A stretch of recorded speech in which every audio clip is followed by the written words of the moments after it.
Segmen MGSD adalah kelas terbaru yang dirilis oleh Bandai, menggabungkan dua skala Gundam, yaitu Master Grade dan Super Deformed, yang dimana ukuran yang dipakai adalah dari skala SD, sedangkan detail dan arsitektur yang diberikan sekelas MG. Menarik sih. Walaupun Gundam ini memakai skala dari SD, namun untuk harga dari kit series MGSD mengadopsi harga dari Master Grade. Waduh. Abang jangan fikir pasal harga dulu bang. Abang pilih je dulu, harga kita boleh runding. Tapi tenang saja, sekarang sudah ada Gundam MGSD versi budgetnya, apalagi kalau bukan bootlegnya. Seperti yang ada di tangan saya ini guys, ini adalah kit bootleg dari MGSD Freedom versi Daban atau Galgao. Wah, keren banget guys, serius ini keren banget guys. Walaupun ini bootleg ya, tapi kit ini emang bagus. Dan walaupun saya sendiri belum punya atau belum pernah memegang yang versi Bandainya, tapi saya yakin tingkat kemiripannya sekitar 80-90% dari milik Bandainya. Jadi sebagus apa kit ini guys? Mari kita kupas tuntas kit ini. Untuk kualitas bahan dari kit ini, tipikal bahan bootleg banget ya. Nggak ada yang spesial. Malah saya justru ngerasa bahan kit ini kok kurang bagus ya. Terutama pada runner yang berwarna abu dan merah. Kelihatan seperti plastik perabotan rumah tangga. Dan untuk cetakan pada partnya pun nggak rapi. Padahal pada saat saya review Gundam Barbatos Rex kemarin, saya sempat memuji kualitas bahan dari kitnya yang hampir mirip seperti Bandai. Tapi sepertinya untuk setiap kit bootleg tidak konsisten untuk menggunakan bahan yang sama. Ya mungkin untuk menekan biaya dan harga kitnya kali ya. Di sisi lain, gate pada runner dan part pada kit ini terbilang sangat kecil. Jadi ketika kita memotong part dan gate-nya, stretch mark dan loop mark yang ditinggalkannya sangatlah kecil. Ini saya sangat senang sekali ya, enak banget motong-motongnya. Tapi ketika saya mengikis atau menghilangkan stretch mark dan loop mark-nya, alih-alih stretch mark-nya hilang, justru stretch mark-nya makin besar. Aduh. Ya mungkin ini karena bahan plastiknya yang kurang baik ya dari kit ini. Beberapa aksesoris yang kita dapatkan pada kit ini adalah sebuah senjata rifle, satu buah shield, dua buah FS beam saber, satu buah dry decal ini ya guys ya, yang belum kita pasang dan nanti kita akan tampilkan di akhir video di cinematic post-nya. Dan tentu saja yang terakhir kita akan dapatkan free stand base. Dan untuk proses perakitan pada kit ini, ya namanya bootleg, pasti kita tahu permasalahannya selanjutnya adalah pemasangan part yang cukup keras guys. Sekeras apa? Ya lumayan guys, lumayan mahal.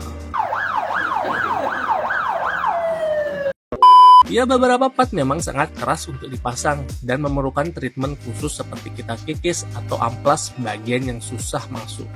Itu pun jika kalian niat ya, kalau tidak ya terpaksa kalian harus berusaha terus untuk menekannya, walaupun jari kita yang jadi korban. Dan selama saya merakit kit ini, saya juga baru tahu kalau beberapa part itu menggunakan sistem mechanical yang saling terhubung. Seperti pada proses di bagian armor senjata yang bisa dilipat ini guys. Kalian harus ikutin manualnya dengan benar dan teliti. Perhatikan dan pastikan sama dengan manualnya. Jika kalian benar memasangnya, maka akan jadi seperti ini guys. Ketika kita membuka lipatan senjatanya, maka bagian yang belakang otomatis akan ikut terbuka sendiri guys. Jika pemasangan kalian salah, maka hasilnya tidak seperti ini ya. Jadi pastikan ikuti manualnya dengan benar. Tapi terlepas dari proses perakitannya yang terbilang cukup ruwet dan repot, hasil jadi dari kit ini benar-benar gak mengecewakan guys. Jujur saja kit ini memang bagus banget setelah jadi. Jadi semua kerja keras kita terbayarkan dengan hasil yang memuaskan. Detail dan desain dari kit ini memang bagus selayaknya level Master Grade. Tapi versi mungil selayaknya skala SD.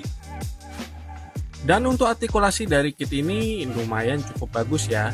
Dan untuk bagian yang loose mungkin saya temukan di bagian pangkal pahanya saja ini guys.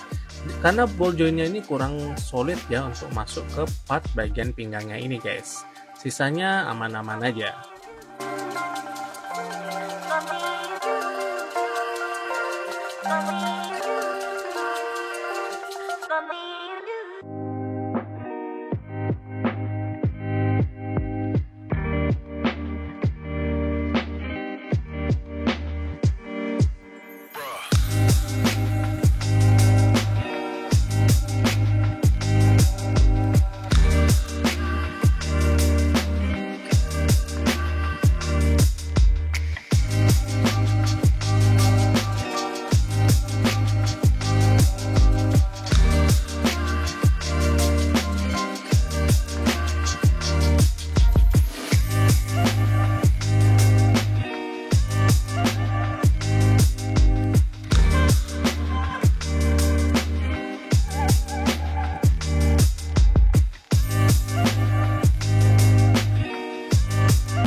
Oke guys, jadi gimana menurut kalian? Kalau saya menyimpulkan kit ini masih terbilang worth it untuk dibeli. Dengan harga yang lebih terjangkau, setidaknya kita bisa menikmati seri MGSD yang harganya cukup tinggi di versi bandainya. Untuk menentukan worth it tidaknya sebuah bootleg adalah berdasarkan hasil jadinya ya. Bukan berdasarkan kualitas bahan dan proses perakitannya. Karena kita tahu dan paham betul kalau membeli bootleg pasti mendapatkan kualitas dan experience yang tidak sama seperti bandainya. Dengan harga Rp210.000, kit ini bisa jadi alternatif kalian untuk bisa mengkoleksi seri MGSD versi budgetnya. Karena terlepas dari segala kekurangannya, kit ini bagi saya layak untuk dibeli. Oke, di akhir video saya akan tampilkan cinematic pose dari kit ini. Sekian video dari saya, semoga video ini bermanfaat. Jika ada pertanyaan atau yang kurang jelas, kalian bisa share di kolom komentar. Jangan lupa like, komen, dan subscribe. Jika kalian mencari review Gundam, cari di sini, karena di sini ada Gundam.